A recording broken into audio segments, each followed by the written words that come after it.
Joe Chandler here over at SubScribe from SJW. For the love of God, please don't watch.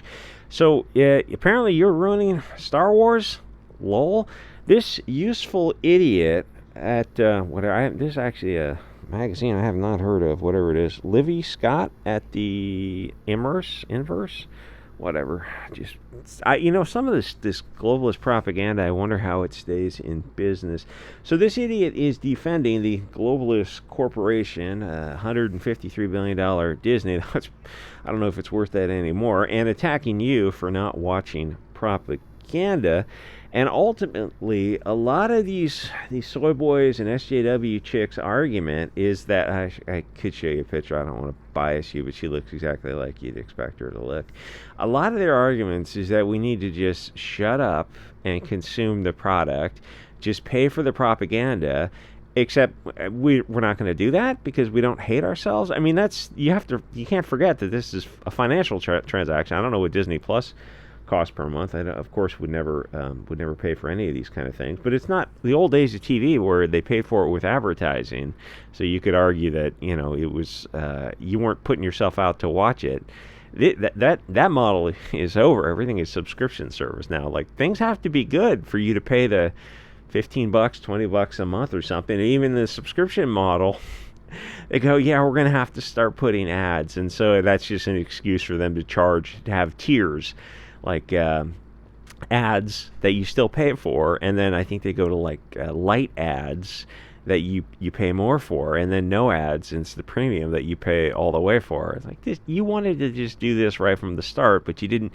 You kind of got people hooked into the streaming platforms on this detrimental reliance concept. But my God, there should be nothing to hook you on any of these platforms because everything they have is crap. And if you think it's not crap, it's just because you've been brainwashed to expect so much less.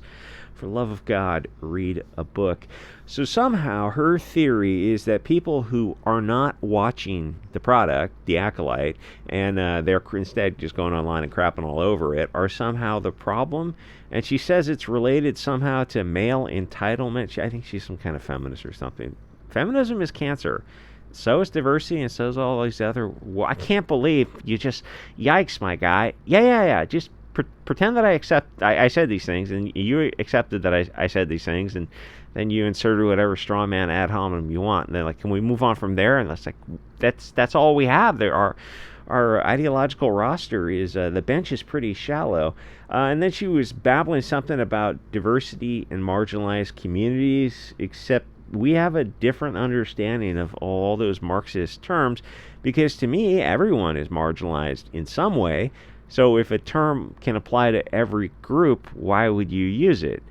Because in their worldview, it only applies sometimes. So they can manipulate a narrative because it's not real. It's a bullshit technique to say nothing concrete, but still manipulate people. I guess one way you can maybe say POCs. They go, people of color. You go, well, doesn't that mean everyone? I mean, Europeans are the most colorful people on earth in terms of skin variation, from super, Eastern European fair Irish to hair color to eye color. Like, they're the most diverse, colorful people on earth.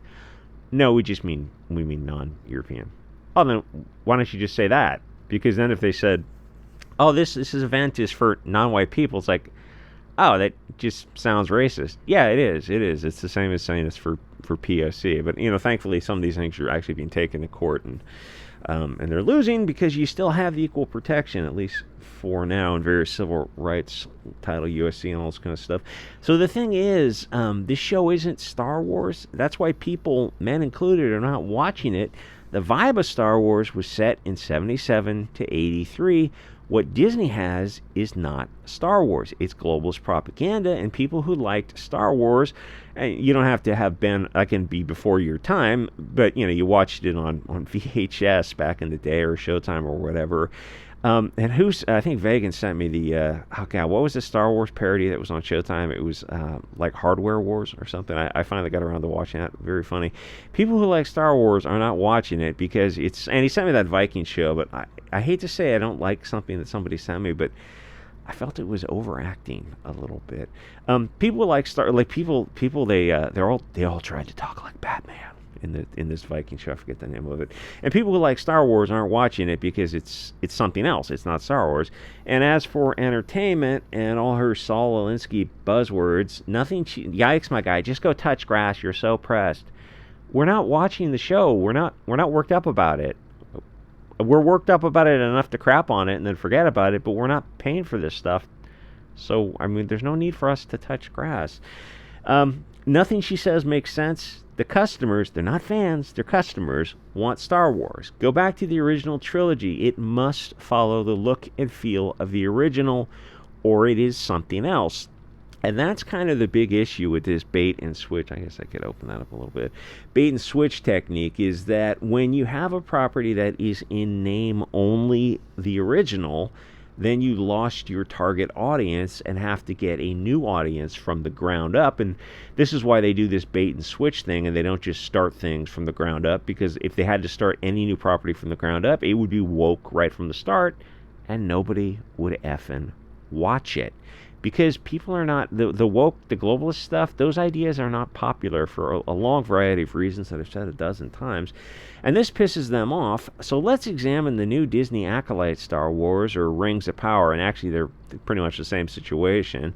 I can't wait for the next Rings of Power to come out. I think it comes out in a year. What do you have? Well, in the original, you had original European characters created by European people, in this case, two European men, set out of European mythology. People are not fungible. They're connected with countless networks to ideas, concepts, history, and people. Imagine what you consider the person, the actor, the character in this, I don't know, like neural network or spiderweb network, but it's not just an orb spiderweb. It's massively connected in all these other directions, and it's a series of all these other connections. That's what a person is, and in this case, a character in a story. They're not fungible. It means you can't just cut them out and replace them. It's not like a linear root that just connects to one or two other things. It's just a seedling. This is a fully developed oak tree where as above so below, the root complexity is just as complex as the thing above the soil. In most stories, it's impossible to race swap without killing the story, because they swapped it for political propaganda purposes. And they always ask, why does it matter? Because it's really hard not to swear. If it didn't matter, they wouldn't have done it. Why don't they just make all the characters European? Blonde hair, blue eyes, that's my preference. So it would appeal to the largest market. Well, they would never do that. And I mean, it would shock them to even hear that. And it's important to understand why they wouldn't. Because they're not telling organic stories. They're making propaganda. There is no reason, organic valid story reason, to race swap other than for propaganda purposes. Even by their own logic, it doesn't make sense. They say representation, but anything that departs from the artist's original intent is propaganda. And they have no counter argument against this, or at least I haven't heard any on Twitter. And maybe Twitter's not the best place to discuss it, because the left wing immediately goes to ad hominem and straw man. They have an emotional response to all this stuff. It's very, very difficult to have conversations with them, and then I keep getting kicked off every 6 months. And they're beyond caring that they're propagandists. It shocks them when you even bring up the concept and say that you want something to look like the original. That's a far right-wing dog whistle. As if far right-wing is a bad thing. It's like, oh no, we don't want you grooming kids and sterilizing them and giving them hormones. Literally, Hugo Boss, like, sign us up for that. It'd be a very multi-ethnic Hugo Boss club. Mausers for everyone. They can't even conceive that someone would dare to be politically incorrect and kind of put their foot down and say, maybe you shouldn't do all this kind of stuff. They look at you like it just blows their tits off. Except it's time to start being honest with these people. Anyway, with these new woke shows, they're set in a Star Wars universe, but full of human diversity. That kills the original story instantly, because it doesn't look like the original. And if it was some other group, and it, just telling the story of Shaka Zulu set in Central Africa, oh yeah, we're gonna update it with Chinese and Irish. Like, that's ridiculous. The Shaka of the Zulus, they're Zulus, dude. They're not China. No. We're gonna open up the audience representation. That's just disabled is what it is. So the left says representation matters. Now, this isn't a valid argument to me because I think organic storytelling, verisimilitude, and honoring the artist are what matter. I, and many of you, don't believe that diversity makes a story better, or all the pronoun stuff, or the BLTG TV stuff, or that there are even marginalized communities, or somehow that relates to Disney or storytelling.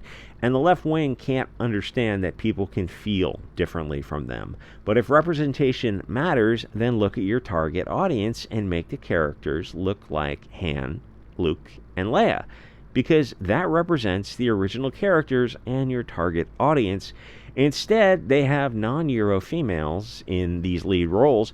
The problem being, I don't want to see that. POC women are for POC women. So, and the thing is, I wouldn't have said this 20 years ago because they would have been portrayed differently 20 years ago.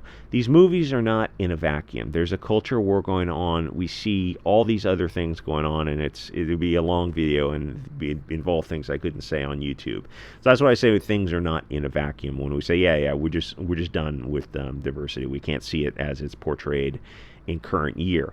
I could write a story with diversity, but they can't, because I'm on the extreme far right, which means I can treat people fairly. And the left wing fundamentally cannot do that. So let me ask you, how many POC women are watching Star Wars? How many women in general?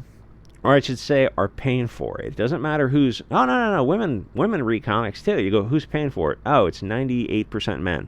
Well, that's your audience. It doesn't matter who the secondary consumer is if they're not driving sales. Sexist says what? Whatever. So they've got these women. How many women watch Star Wars? Is Star Wars popular in the black female community or with women at all? No, it's obviously not. Otherwise, the show would be doing well. Women don't watch Star Wars. Black women really, really don't watch Star Wars. And people want to, one, see the original vibe of the story, which is Euro and male leads, and they want to see themselves represented well. Your potential audience is male, people of the light, people who look like me.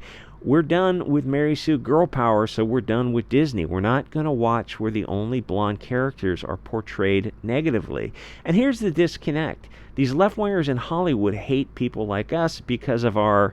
I'm trying to avoid so many hot words. That's how I keep saying European all the time. Because of our areas of origin, but they mistakenly think that we also hate ourselves. We don't. We love ourselves and our tribe. This isn't rocket scientists. We're very pro-us. They don't seem to understand that either one would think that failing Hollywood would be an indicator. If anything, we have orders of magnitude more in-group preferences now and animosity to outsiders than we had a decade ago because of this anti-white media that's been going on for years, decades. When you hate people as a tribe, they see themselves as a tribe, which is funny because even Eric Weinstein was talking about it. And all this, if this sounds all left field identity politics, it's relevant because one expression of the culture war of Hollywood. Let me show you this chick. Hold on. And the reason I think Hollywood is in a death spiral is because of their hatred for us, their oppression and marginalization of us. In their words, is that now we are on high alert to any perceived slights. We no longer give them the benefit of the doubt on woke propaganda. So they can't fix this because even if they back down a little bit, it wouldn't be enough. Our radar is way too sensitive now, and for legitimate reasons, because they fundamentally do hate us. They are the bad guys. They are the bad guys the whole times.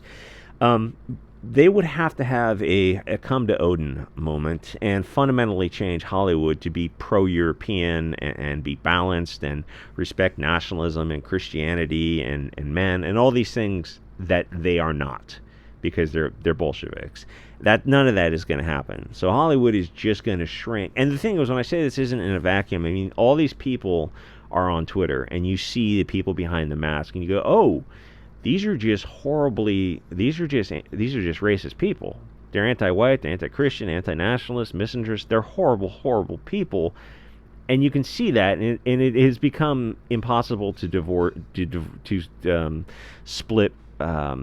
The people behind the scene from the story, and the storytelling is just as woke as well. When you see the Batman lady talking about privileged people, and you go, why'd you say they're white? Why wouldn't you say all these other ethnicities that I'm not going to name, but there's many other ethnicities that are actually wealthier and more privileged and overrepresented in positions of power. But she only said people of European descent. You can't put that in movies and expect that not to stick in the back of people's mind. There's just too many scenes like that. So Hollywood is going to shrink as it's marketed exclusively to a non-white or woke audience. And even Kevin Smith said the big screen theater experience was going to get smaller and more expensive, like going to an opera or a play where it's $200 for a ticket and the audience just sees them twice a year or something. Because the way Hollywood is going now, it can't continue to lose money at this level, and they can't change their woke narrative because this is a religion to them, so they have to change the format. Anyway, like, comment, subscribe. Join the SubScribe star for the other politically incorrect type of videos, and I will see you guys all next episode.